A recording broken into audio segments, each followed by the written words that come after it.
ये गुजरात स्टेट के सारे डिस्ट्रिक्ट खबर हैं जिसमें लाइट टू मॉडरेट रेन का पूर्वानुमान है। और वार्निंग की बात करेंगे तो आज के लिए वेरी हेवी रेनफॉल की वार्निंग अरावली और महिसागर डिस्ट्रिक्ट के लिए है।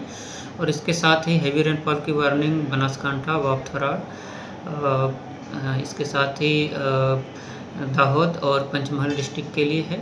और थंडरस्टॉर्म की बात करेंगे तो आने वाले 3 दिनों के लिए थंडरस्टॉर्म की वार्निंग है और जो विंड की स्पीड होगी वो 30 से 40 किलोमीटर पर आवर के आसपास रहने का पूर्वानुमान है। और जो गुजरात स्टेट के आसपास जो प्रिवेलिंग सिस्टम्स हैं जिनके कारण आज के लिए वेरी हेवी रेनफॉल की वार्निंग और कल के लिए हेवी रेनफॉल की वार्निंग दी गई है, उसमें जो एक लो प्रेशर एरिया था कल north east MP adjoining areas में था, वो आज नॉर्थ एमपी पे बना हुआ है। हवामान विभागની પણ આગાહી છે કે આજે અને આવતીકાલે 2 દિવસ રાજ્યના અલગ અલગ વિસ્તારોમાં વરસાદ વરસશે। ખાસ તો મધ્ય ગુજરાત અને ઉત્તર ગુજરાતના વિસ્તારોમાં વરસાદની આગાહી હવામાન વિભાગે વ્યક્ત કરી છે। અંબાલાલ કાકાએ પણ 13 તારીખ વરસાદની કહી હતી।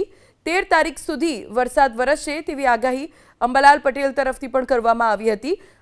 એ તમામની વચ્ચે અમદાવાદના મોટાભાગના વિસ્તારોમાં વરસાદી માહોલ છે।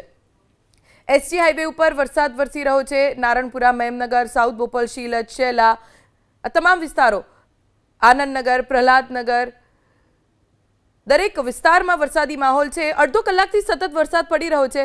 हाल तो क्यांय एवी माहिती प्राप्त नहीं थई कि पाणी भराया होय कि क्यांय मुश्केली पड़ी होय, वाहन चालकोने तकलीफ पड़ी होय, केम के अमदावाद में तो आज सवारथी ज वरसादी वातावरण रहेवानुं छे तेवो आभास थई रह्यो हतो, केम के सूर्यप्रकाश देखायो ज नहीं।